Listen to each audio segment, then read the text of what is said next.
Salam damai sejahtera di dalam Tuhan Yesus Kristus. Selamat berjumpa Bapak Ibu Saudara sekalian yang terkasih di dalam Tuhan dalam renungan suara gembala hari ini. Mari kita menghampiri hadirat Tuhan untuk berdoa dan mengucap syukur. Bapa Surgawi, Allah pencipta langit, bumi, laut, dan segala isinya, Engkau juga yang memberikan kehidupan kepada kami. Kami bersyukur dan berterima kasih karena kesempatan yang Kau berikan kepada kami sampai saat ini untuk hidup, menikmati berkat Tuhan, dan menikmati penyertaan Tuhan. Kami akan mendengarkan dan merenungkan firman-Mu. Berkatilah kami Tuhan. Haleluya. Amin. Tema firman Tuhan yang kita renungkan saat ini adalah tetap bertahan dari Injil Lukas pasal 21 ayat 16 sampai ayat yang ke-19. Demikianlah bunyi firman Tuhan. Dan kamu akan diserahkan juga oleh orang tuamu, saudara-saudaramu, kaum keluargamu, dan sahabat-sahabatmu, dan beberapa orang di antara kamu akan dibunuh.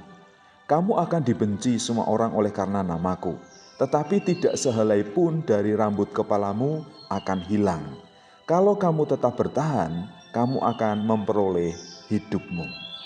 Berita firman Tuhan tentang penderitaan dan penganiayaan tidak terlalu disukai oleh orang Kristen. Tetapi itu adalah fakta yang harus disampaikan supaya kita siap ketika suatu saat kita dikucilkan oleh keluarga kita sendiri, oleh orang-orang terdekat dan sahabat, teman, bahkan lingkungan kita. Karena perbedaan keyakinan, karena iman Kristen yang kita miliki. Kita harus bersabar. Memang itu adalah risiko. Karena firman Tuhan juga sudah mengajarkan dan mengingatkan dalam mengikut Kristus, kita harus memikul salib.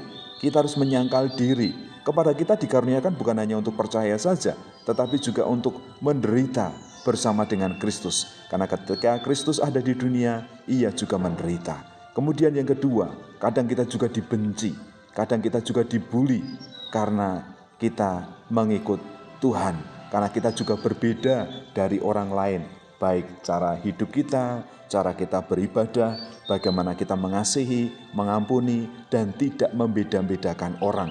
Mungkin sikap-sikap yang demikian tidak bisa diterima oleh orang lain. Tetapi kita memang harus membagikan kasih Kristus. Kita harus mengasihi, kita harus mengampuni, kita harus melayani sesama kita seperti kita mengasihi diri kita sendiri. Karena itu adalah perintah Tuhan. Tapi percayalah bahwa Tuhan pasti akan memberikan perlindungan kepada kita. Jadi kita akan dilindungi oleh Tuhan. Kita akan dipimpin dan disertai sampai akhir.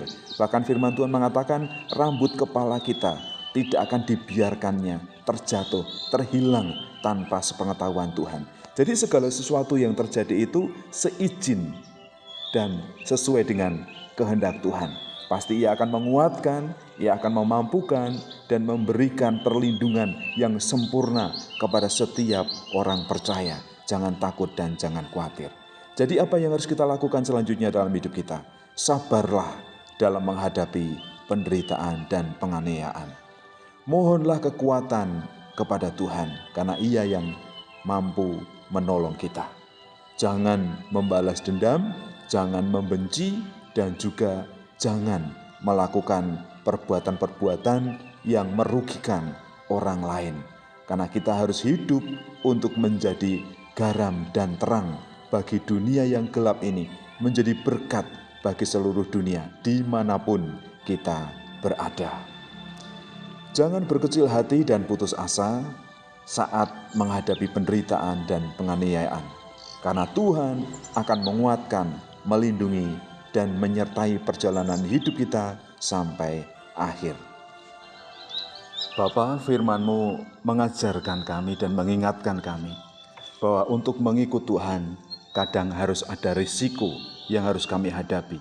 Kami harus memikul salib, kami harus menyangkal diri, kami harus menghadapi penderitaan. Kadang kami dibenci, kadang kami dikucilkan, kami dimusuhi. Tetapi kami tidak boleh membalas kejahatan kepada mereka yang berbuat jahat kepada kami. Mampukanlah kami, berikan kekuatan kepada kami, supaya kami tetap menyatakan kasih Kristus kepada orang lain.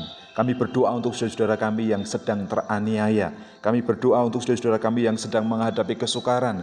Mereka yang susah beribadah karena tidak memiliki kebebasan. Bahkan gereja dilarang, pendirian dilarang, izin tidak diberikan. Kami berdoa supaya mereka mendapatkan penghiburan, mendapatkan kekuatan dari Tuhan. dan mendapatkan pertolongan, campur tangan Tuhan tepat pada waktunya. Justru dengan penganiayaan dan penderitaan ini, iman kami semakin kuat, pengharapan kami di dalam Kristus semakin sempurna. Kami semakin sadar bahwa dunia ini bukan tempat tinggal kami.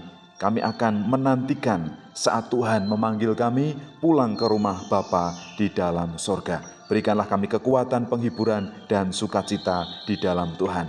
Terima kasih Bapa, kami mau bertahan sampai akhir, setia mengikut Tuhan dan mengiring Tuhan. Terpujilah namamu, di dalam nama Tuhan kami Yesus Kristus. Haleluya. Amin.